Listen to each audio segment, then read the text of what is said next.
Hi, everyone. Thank you for tuning in. This is the Inclusive Webinar Series. This episode today will be on what it's like being queer in tech.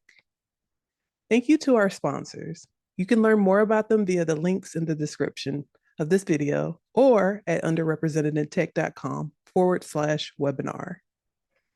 My name is Nyesha Green, and I'll be your moderator for today. I am a software developer, writer, mentor, and podcaster in the tech space. With me, I have Danielle, and Danielle has been developing and maintaining custom WordPress websites for over a decade.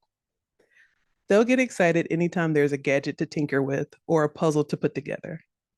You'll often find them awake past sunrise and up in time for the sunset. I have with me also Chris. Chris, after over 20 years as an agency and freelance designer and art director, was offered an opportunity to work with an industry-leading agency as a project manager. She's worked with a diverse client roster, small nonprofits, and design marketing agencies, enterprise companies in software and higher ed. And also with us, we have Mike. Before coming to Codeable as the head of partners, Mike spent years at InMotion hosting with their BoldGrid and Web Venture brands. He believes in sharing his business acumen and marketing insight as it fits within his main goal of building community. All right.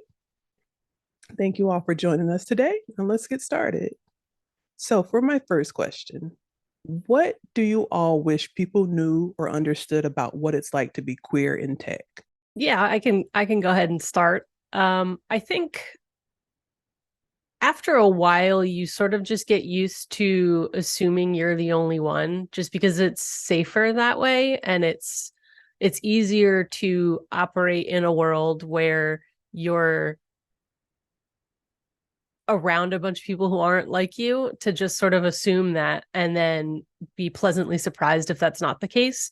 Um, you When you do happen to like work with somebody who's also, a queer person, or you find out, and then it's sort of like this happy thing, and then you have to sort of hope that you get along, because just because you're both queer does not mean you will get along. And so you have to sort of, hope for the best. And it's it's hard to sort of differentiate between what a person's reason is for if they don't like you.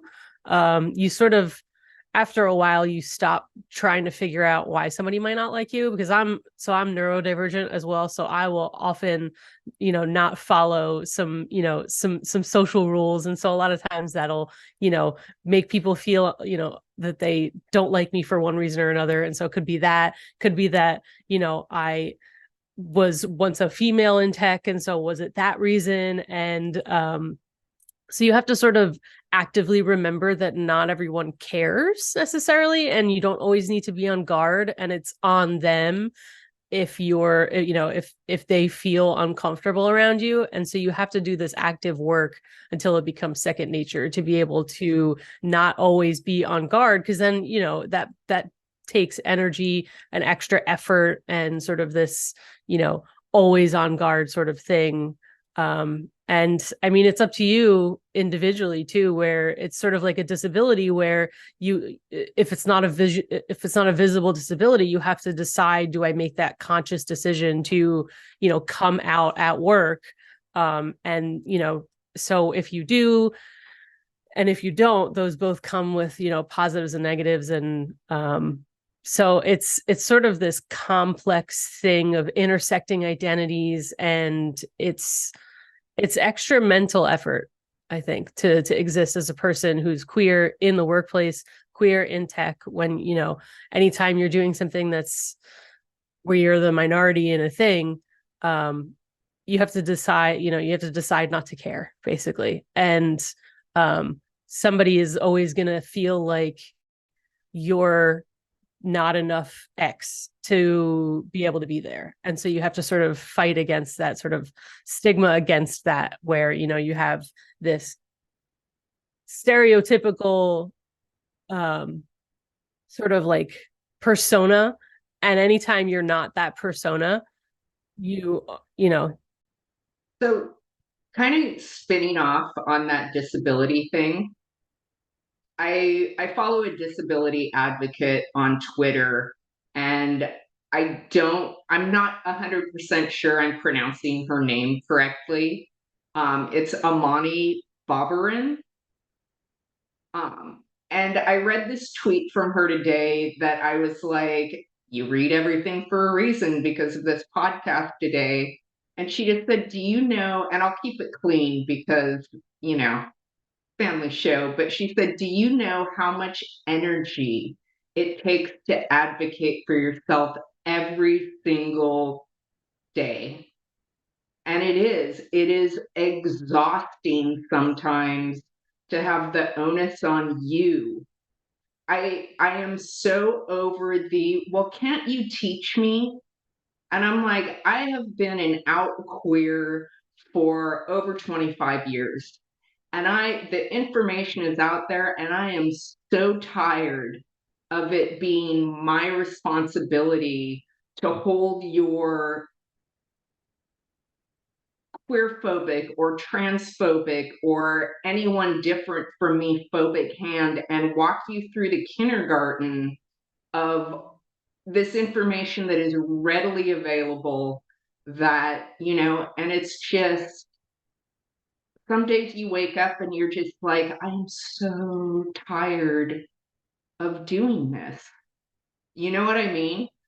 Um, I'm actually putting a resume together right now. And so one of the things I did is I went through like every WordCamp talk I have slides on my computer for, so I could like list out everything.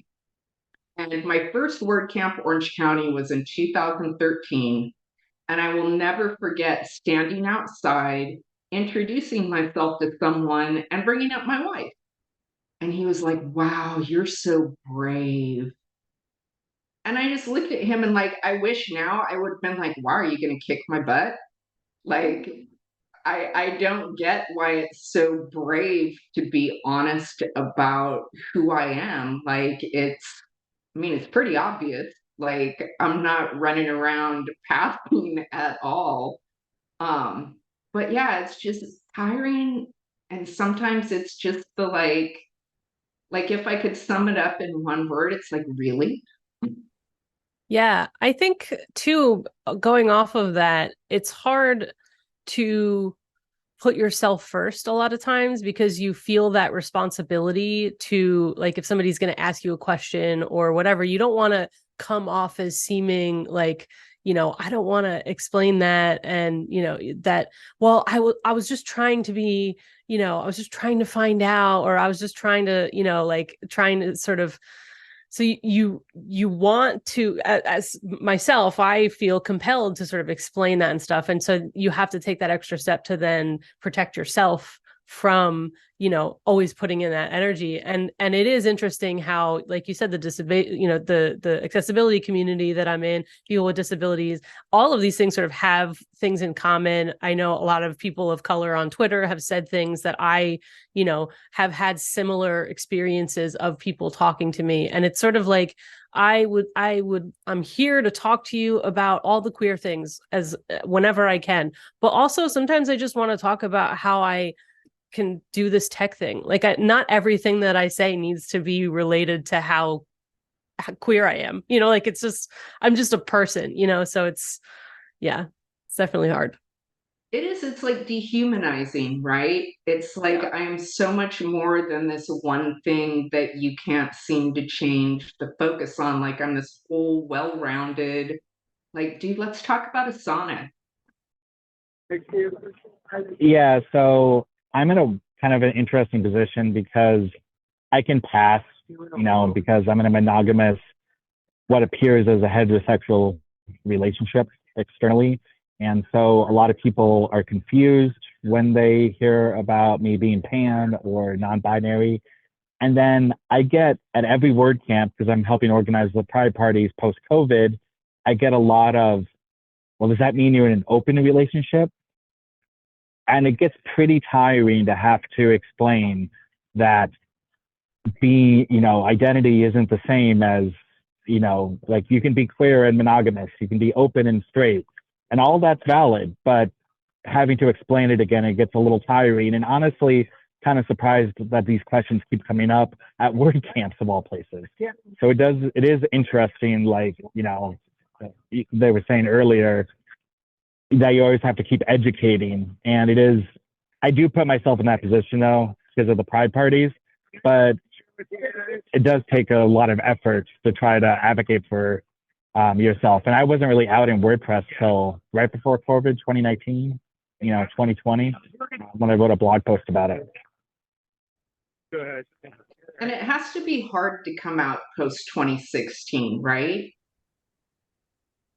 Like, and you're always coming out too. There's yeah. never a time when it's like, I mean, even just from sexuality, from gender, from, relationships. And it's interesting when you have people, it's basically, you can ask the question, but you can't be mad if I don't feel like talking about it. Like there's a time and a place for everything. And it's like, I'm not representative of myself at every moment and of every time. And I'm not representative of some kind of larger community. I am myself, and I'm going to give you a little bit of insight from me. Right. So it's like, you feel this pressure to sort of be this representation when, you don't have a company full of queer people that you're working with, and how different it is when there is more than like two people in a company, and how much more at ease you can feel when there's just more people who are around you.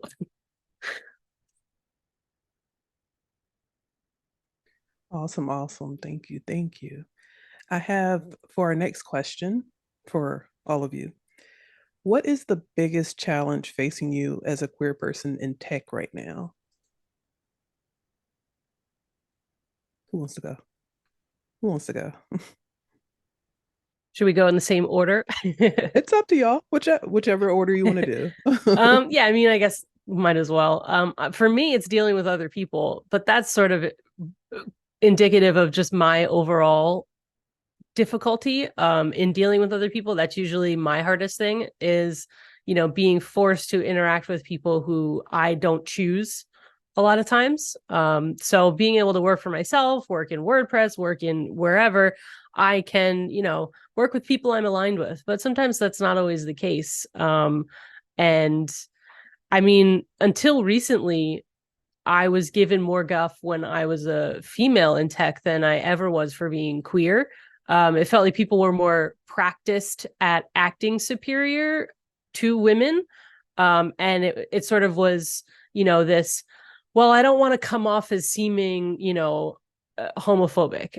And then, obviously more recently, because a lot of my experiences were sort of it's anything goes, with anything, with political, with people sort of feeling emboldened to say what they want. I haven't really worked in a workplace in a while. So I get to sort of make my own community around me in my own environment. So for me, I've surrounded myself with a bunch of queer people now. So, and then I've sort of it's interesting for me because it's sort of the trend line when I sort of also was going through my sort of non-binary discovery. So to me, I'm just like oblivious to a lot of things because I just don't pay attention because I don't care anymore, So it's like, by the time I started being even more queer than I was visibly, by being a part of multiple communities within the queer community. So like by being more confident, I feel less stuff from other people, but definitely it's other people. It's the hardest thing to deal with in tech, which is, yeah. You would think not because it's tech, but yeah, most of the time it's people saying things or microaggressions or, are they trying to insinuate something? And so basically I just stopped caring. And obviously it's easier said than done, but just over the years, I just stopped worrying about if that was the case. And just, if they have a problem with me, then it's on them to discuss that with me directly. So yeah, being able to forego any people issues and letting them sort of happen if they're necessary, and being open to that discussion too. But again, that's puts it back on us to have that discussion. But yeah, for me, it's definitely people. For me right now, I'm in a really interesting position because I'm very vocal on Twitter about what's okay and what's not okay. Like I I'm a lippy broad, I'm going to say what I need to say, and I'm looking for a job right now, and there's a very real fear that being that lippy broad and calling people out will have a negative effect on the trajectory of my career, right? But I was having a conversation earlier today that they call it the courage of your convictions for a reason, right? Like it's easy to believe things when there are no repercussions and there's not the potential for blowback. Who you really are is those times of, dude, this could really not be good for me. But for me personally, I just can't let it slide. But I mean, that's who I am in all aspects of my life. Like, I have a niece with a cognitive disability. She was born with Down syndrome. So, I have very strong beliefs around inclusion in that. Like you said, being a woman in tech sometimes is almost more challenging than being a queer person in tech. I don't have the experience of being a woman in color in tech, but God bless you, because Jesus, that must just be more exhausting than I can even imagine. I prefer the term neurospicy. I have ADHD and bipolar disorder. So again, it's one of those things where, you layer all those things over each other. And I don't know, I think that I'm probably older than everyone here. And I came out when I was about 25 years old. And I still remember when someone threw a full beer can at my head and called me dyke when I was waiting at a bus stop. I still remember marching in a pride parade and someone threw a tear gas canister into the middle of a group of moms with their kids. And it's like, maybe because of that, like maybe it's the 25 years of collective rage that I have no patience for it anymore. It's like, get it together. If you're not comfortable with it, that's a you problem, not a me problem. Like, I'm sorry that you are embarrassed or feel called out or whatever, but you should be.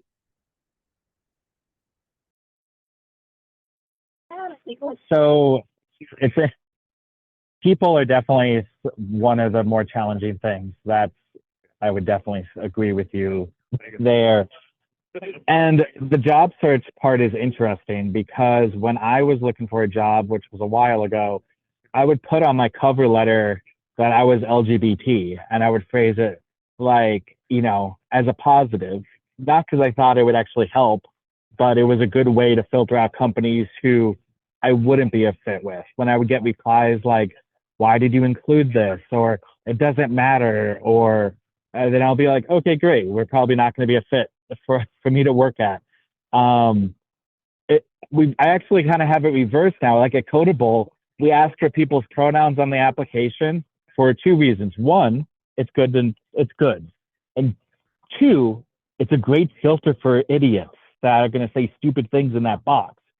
If they say anything else besides their pronouns or NA, because if you're cis and NA, that's applicable. That people don't they might not think about it. But if they just use that box for a political statement, great. We're gonna not use you. You're not a fit for us at Codeable. So I've kind of not cared on things like that when it's like invisible, but on social, I care a lot. I read too much into things. I will not sleep over one comment on social.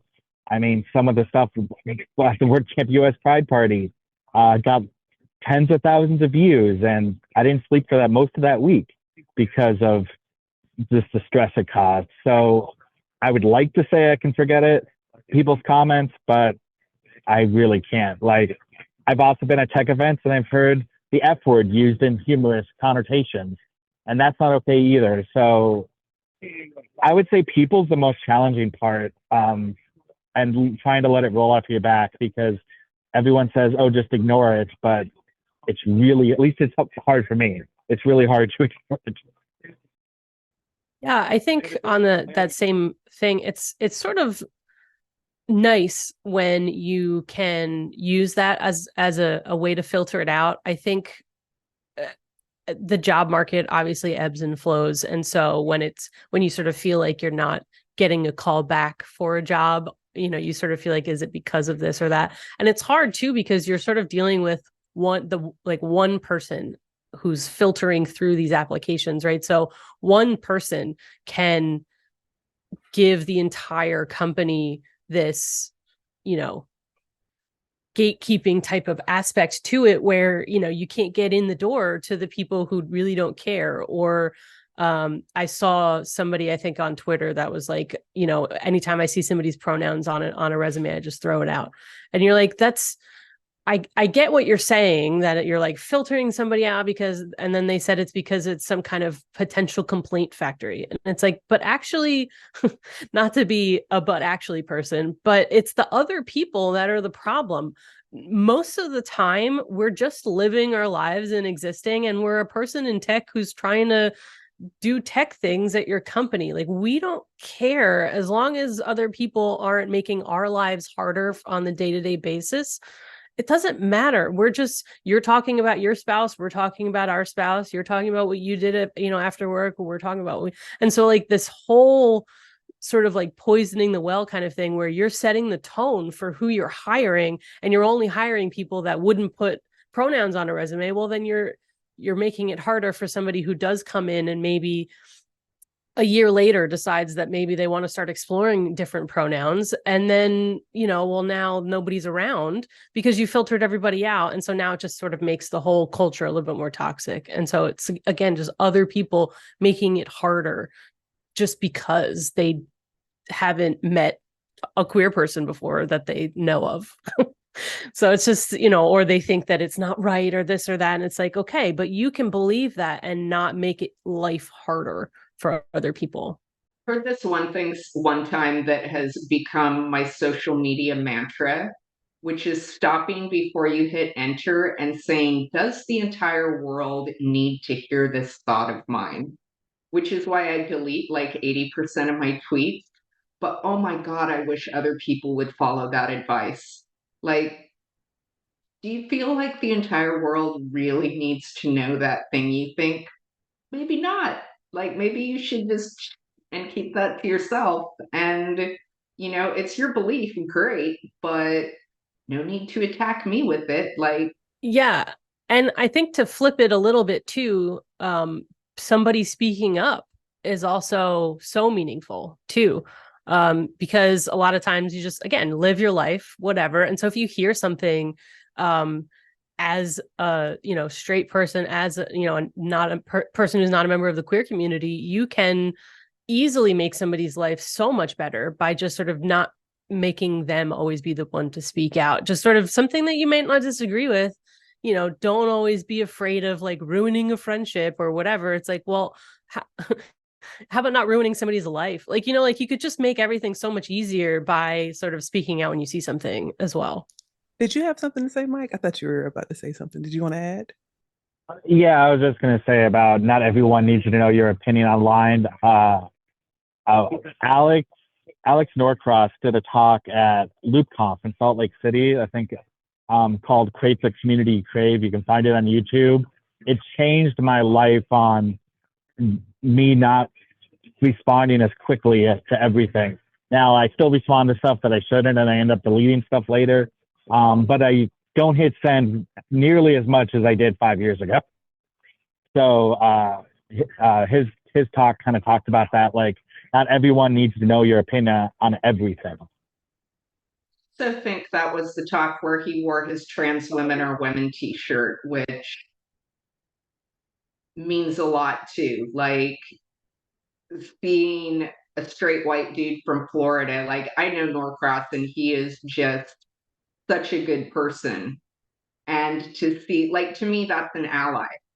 right? Like a straight white dude from a very conservative state on stage in front of those people at a professional conference wearing that t-shirt was huge. Yeah, and the good and bad things stick with us. Like somebody can say something and they're not living it every day, right? So they just make an offhand comment and then they go about their day, but that, really sticks with somebody to where, you're next time's like, so if somebody says something to me, next time I go into a social situation where it's similar, now I'm thinking of that person and now I'm thinking of what I should do. And so, and then when somebody does stick up for you, then that sticks with you too. So it's just sort of, the things you do have more impact than you realize usually. Thank you all for that. Oh, it's so good. The next question, what are some communities or organizations in tech that you see doing things right? It's my favorite question. Cool. Out in tech is doing some amazing work. They actually are sponsored by some WordPress companies and a lot of other companies too, not just WordPress.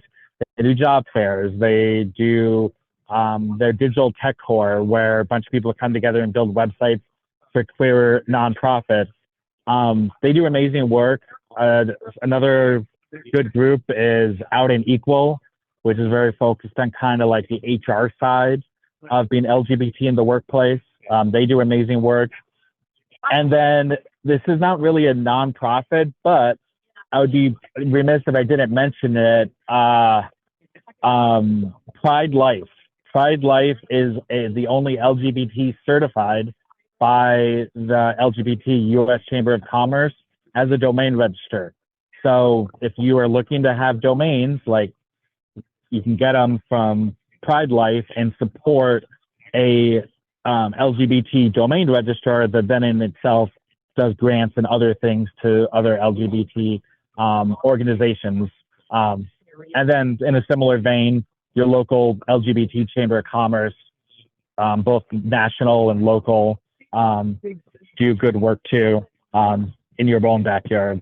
So Taking notes here because I'm not a super big joiner except for word counts. And I should. I think that sometimes if I got more involved, I might feel a little less rage all the time. Because you're doing something about it, right? And I know that that's something for me I need to do more of. So I don't have a whole lot other than thank you, Mike, for that long list that I'm going to come back and rewatch and write all of them down. Yeah, I always have trouble coming up with specific examples. Autistic Twitter is great because that is literally what somebody has said as a person, in this neurodivergent world. Anytime somebody asks me like, what's your favorite book? Have I read books before? I don't understand. Like, it just, my mind always goes blank. And then I have to sit there and try. So like me not being able to come up with anything is not indicative of nobody doing anything, but a lot of times it's incremental, right? Like somebody doesn't have to be doing everything right for me to appreciate it. Like anytime, like Equalize Digital, I feel like a lot of times when somebody advocates for accessibility, they're also advocating for, a more friendly workplace for everybody. And so like for WordPress Accessibility Day on an application to speak, it's like, okay, what are your pronouns, and being open to feedback too, right? Because I think they had like, what are your preferred pronouns, and I was like, hey, just get rid of the word preferred, and then they're like, oh yeah, okay, cool. And so it's sort of like, you don't have to do everything right, but you have to like put in the effort, and that's the same with accessibility. It's the same with everything. And so even though I can't, nobody specific comes to mind, I think there are a lot of companies out there, and hey, if you're doing a lot of things right, shout it, talk about it, be open, say, hey, we're doing all these things, are we doing it right? Let us know. And like, one queer person's opinion doesn't mean it's every person's opinion. Crowdsource it, do a lot of things. And so, if you're doing it right, come tell me, and then now I'll have your name to add to the list next time I'm asked this question. So yeah, I think, anytime somebody makes an effort, I'm super happy. And I think that's a lot of inclusivity in general, right? Is just being willing to listen what people's lived experiences are, and not like, one of my big triggers is when you're like, nah, And I'm like, are you a woman? Are you queer? Are you neurodivergent? Like, who are you to tell me what my experience in my life is? Like, I am putting out that effort to educate you, and the least you can do is pretend like you're listening to me. Like, just nod and me. Um, Even if you don't plan on doing anything about it, like at least I feel heard, right? Uh, yeah, 100%. You got to accept people's experiences at face value. Everyone has different lives, and I've been told like, well, have you ever seen this happen at X event? I'm like, A, yes, I have, and B, it's happened to me. And like, so it's that whole accusatory stuff. And we can all get better at trying to, for lack of a better word, just trust what people are saying are true. Because most people, their experiences are their experiences. And then I was going to give one more organization selfishly, gay gaming professionals. I want more LGBT video games out there. So gay gaming professionals is another great check organization. There's some game released recently where like people were melting down about the ability to include pronouns like Elfin Ridge or something like that. And I mean, Yeah, a certain type of Starfield. person Starfield. just, Yeah. okay. As there's been a couple. Starfield is the largest one where people have been freaking the heck out because there's been an option for pronouns. And I just find it funny because it doesn't, gamers claim they want an ultra realistic role playing game. You get an ultra realistic role playing game that shows what the world is like, and then they don't like it because it doesn't fit into their little box, which you can select traditional cis pronouns. It's not like they're forcing you into being transgender in the game. I just find that funny. But yes, it was Starfield. It was the most recent example. Being able to listen to somebody else's life experience and not fully empathize or relate, I think is a really good skill to practice. Because everybody has pronouns. And when you grow up for years and you're sort of feeling this, whether it's inner turmoil or whether it's just sort of this weird, dull questioning or whatever it is that the person's journey led them to, it's like a constant reminder of this thing about you, right? So I'm also a lefty, and there was a time when you couldn't be a lefty. And so it's sort of just this like constant reminder that you're different. And so it's like by saying, hey, how can we address you in a way that doesn't make you, be mad at the world? How can we do that? It's not like we're not saying use our pronouns or else. We're saying, hey, do you want to make life better for somebody? Use these pronouns. It's like the same. I really like when people come up with like similar situations like nicknames, because there's like the thing going around at school where, if somebody wants to be called by a different name, it has to be approved. And so it's like, Joseph would like to go by Joe. Is that okay? And it's like, or like when a teacher pronounces a name wrong, and it's like, that's how the person is saying you should say my name. Like, it has nothing to do with you and your life. It doesn't affect you for Joanna with an H to be called Joanna, even though it has an H in it, and don't say it Johanna. They want to be called Joanna, so it's these like little things that it's just like, we're people living in a world, and we're building up how we want to be seen by the world, just like everybody else. It's just a little different. And so it's sort of like being able to do some research as to how you can understand, if not totally empathize. You don't have to understand it. You just have to like accept it, like it doesn't hurt you in any way. And sort of being what's it called? It's like being presented with like your biases and things. It's like everybody has them. We're not calling you out and telling you that you're a terrible, wrong person. I mean, sometimes we are, but like if we are, then be like, hey, why are they saying that? And then you can make your own judgment, based on that. But like, just kind of like go through life, just sort of like being interested in things and like like a sense of wonder. Like not everything is like so, yeah, I don't know. I'm kind of going off on a little tangent, but like just sort of go at life as somebody who's trying to like relate to others, and we just sort of go, how can we all, I don't know, I'm getting like, let's all sit in a circle around a campfire, but like, I think, that's kind of my message of like other people is the problem, because like I'm just me, that's always my thing. It's like, I'm not asking you to do anything other than just sort of be respectful.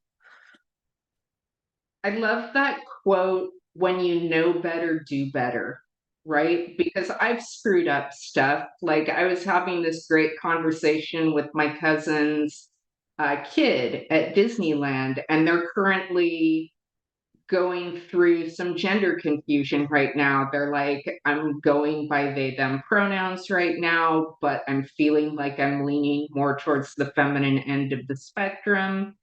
And you screw up sometimes. You've called this kid by certain pronouns their entire life, but the difference is trying to do better, like catching yourself in that moment and saying, you know what, I'm so sorry I just misgendered you. I'm trying, it's really habit. It just comes out before you think about it. And they were like, why is it so hard for people of your generation to get that? And I'm like, kid, I didn't know women could be gay till I was like 20. Like our generation, it just wasn't something you talked about because I remember my dad, some of the things he called my cousin, um, who is a gay man. I look back now and I'm like, I can't believe that I was ever able to come out to him knowing what he believed as I was growing up, right? Like it just wasn't something we talked about. You knew that you would probably be tossed out of your family. Um, it was just different. And for someone who is, a cis straight person, it's hard to, like, I think it's easier for me as someone who had to go through like, I was working at, they called it Gay Denny's, the graveyard shift. And I was like, oh, I think all those feelings about, slumber parties make loads of sense now. And going through that process, it makes you more compassionate. Um, and you want to understand and learn and then do better. I screw stuff up all the time. I am so far from perfect at this stuff. But I think being willing to admit that and being like, I'm trying to educate myself as much as I can. I apologize when I screw up. And it's like, why is that so hard for people to do? I'm flabbergasted by that. And yet at the same time, it's pretty unsurprising too. Yeah, I mean, some of it has to do with education, right? Like for years, for decades, we were taught that they, them could not be singular pronouns.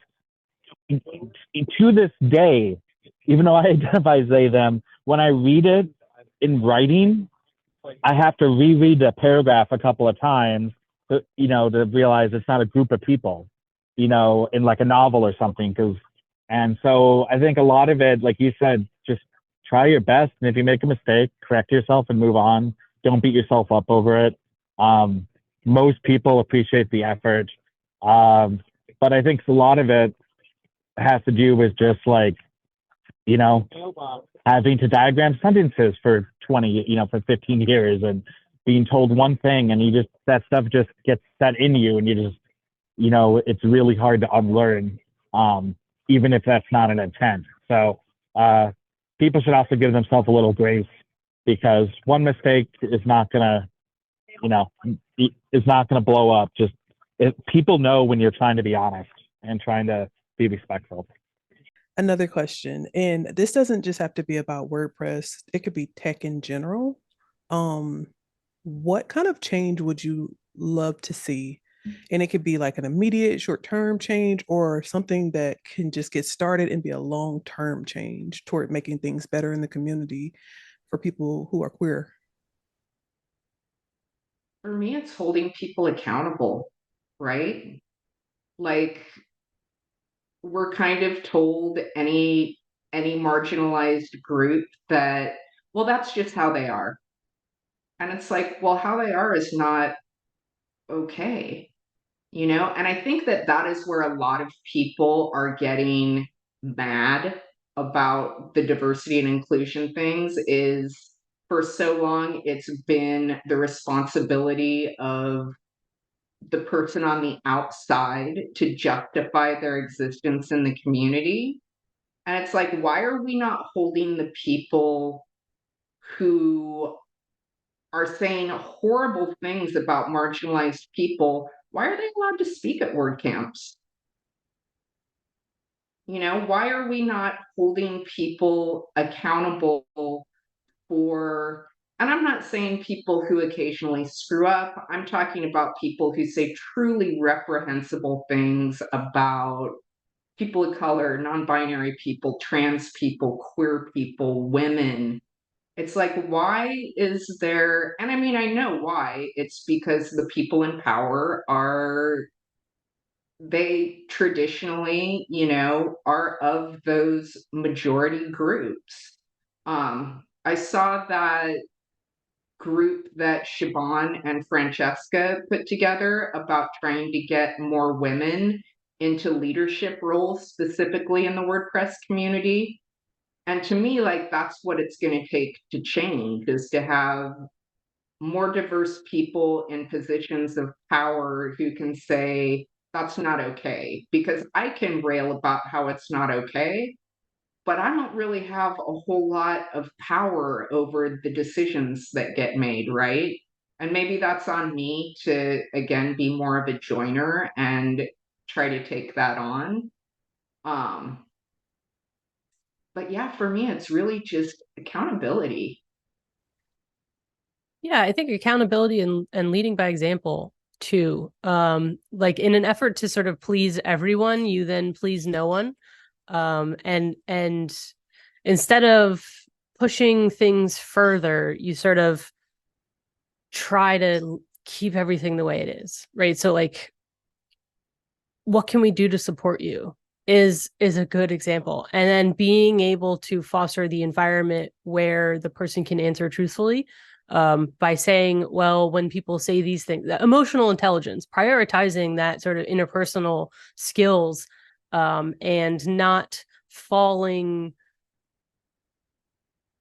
victim to the groupthink sort of stuff that's like all of the, you know, logical fallacies and all the things that people bring up to defend their choices and decisions. And it's like, you can believe that, but that doesn't mean that you can bring it into the workplace, right? So it's like, it's not political. And so anytime somebody falls on the, you know, merit-based stuff, or like, well, we don't want this because it's political, or like all these excuses and stuff, it's like, I want people to push themselves further and examine why they're thinking those things, and then empower people to use their voice to express how they're feeling, without repercussions, and being able to foster some kind of, you know, on a sort of separate track, being able to have things that are not just tech related.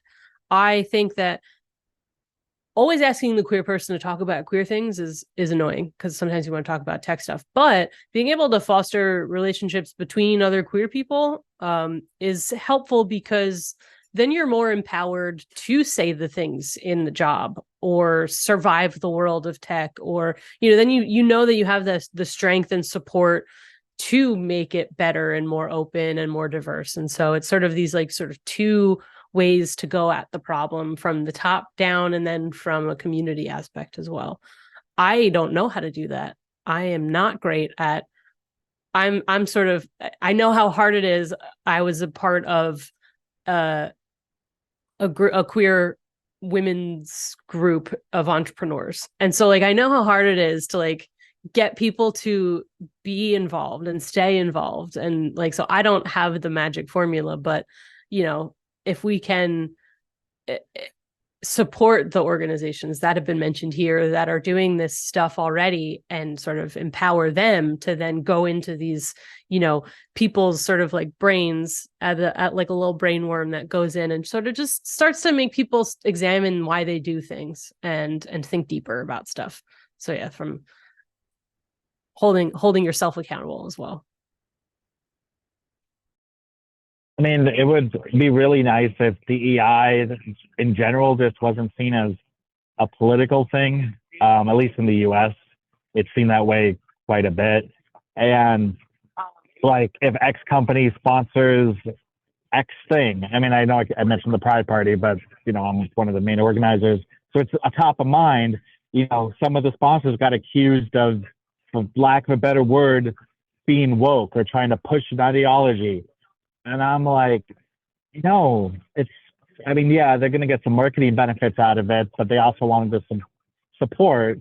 And so like, not everything's political. Accessibility shouldn't be political. You know, having more people of color and, you know, having more women, none of this is political stuff. And like people ask, like, I'm making fun, like I'm a Star Trek fan, right? Like, man, when did Star Trek, you know, become woke? Having a African-American woman on the bridge of the original Enterprise was a huge deal. And then there was a transgender kiss between her and Kirk. Like, none of this is new. It's just people are trying to turn it political due to things, and it doesn't need to be. It's very similar to like, you know, whenever like companies like Disney had a chief diversity officer, that person resigned. But when that person was appointed, there was some very vile things said about her. And that's pretty sad, because why don't you want more diverse stories in a company that makes money by selling stories to a diverse population? You know, I don't get it. So I would love to decouple D&I away from the Democratic Party or the left side, because it just doesn't help. It doesn't help get more voices out there when people immediately just tie it to a political party, Yeah. at least in the US. Well, and I mean, let's all be honest, it's gotten a lot worse since 2016. People feel empowered to say the things that they used to keep to themselves. Sometimes shame is not a bad thing. When there was a chance that people would be like, what is wrong with you? There was a sense of like, oh, I can't say those things because they're not politically correct, which, you know, is just woke 1.0. I've found that too, a lot of times it's not even necessarily that somebody believes that like with their whole being. It's just when you hear things enough times. I mean, we're bombarded with so many things throughout the day, and you just can't think critically about everything all the time. And so when you hear a thing and it's not part of your normal, you know, experience, your everyday experience, and then somebody presents themselves to you and, hey, I'm, you know, Danielle, they, them, and then they're like, oh yeah, this person had said something about that, that's this, and then they sort of just like respond with that first thing that comes to mind. And so it's, if we could just have that like moment of pause before you do things and you're like, oh, is that what I'm feeling, or is that just that the last thing I happened to hear about the topic? And so it's not always like people feel emboldened. It's that those emboldened people are given the platform to then sort of like give these like ideas about things, because we're living it all the time. This is our reality. And so we're more attuned to recognizing those things. But a lot of people are just like, oh yeah, that's that thing, right? And then, you know, then it's on us to then be presented with that. And so, you know, as a sort of tech initiative. It does take effort to then take those people that are just sick and tired of dealing with it and bring their voices back out into the open. And so, yeah, you may have to reach out to some people and ask them if they want to present or ask them if they want to do a thing, because they're not like ready to just open themselves up to something. And so, yeah, it does take effort, but you know, it's worth it to enrich, you know, your lives and the lives of the people that you're serving through your company and the people that are working for you. And you just, by opening things up in one way, you're opening it up in more ways. And the more inclusion, the better. Like, everything that's the same is no fun, right? Like, who wants to be, you know, with all of the people who are just like you? That's not, so yeah, takes And effort. I do have to give tech in general credit, because the tech that I came into, like, again, I was saying, my first WordCamp I spoke at, I think, was 2011 or 2012. And it was pretty much, you talked about tech or you talked about design. And it was primarily cis white people. I was at a conference one time and someone was talking about, well, would you be willing to give up your speaking spots to Black women?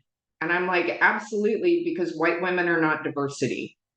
And like, that was kind of the experience at first. And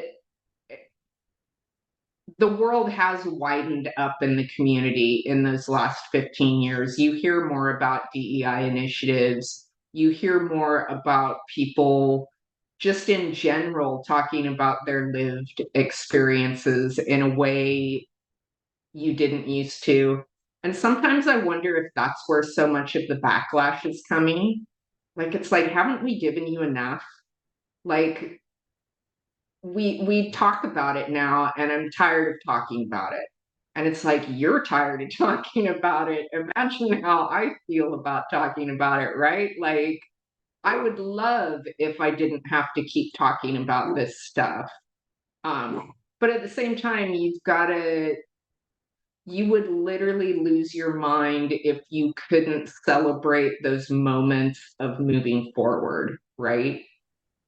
Wow, thank you. Thank you all. This has been like phenomenal. Oh my gosh, I want to keep going actually, but I just want to first thank you. Thank you, Danielle, Mike, Chris, for joining us and sharing your experience, and most importantly, teaching everybody, especially me. I know I'm a moderator and one of the people who are working on this series, but thank you. I really want to thank you. Thank you so much, Chris, Mike, and Danielle. And also a special thanks to our sponsors, CrowdFavorite, Yoast, GoDaddy Pro, Master WP, Paid Membership Pro, and WP Speakers.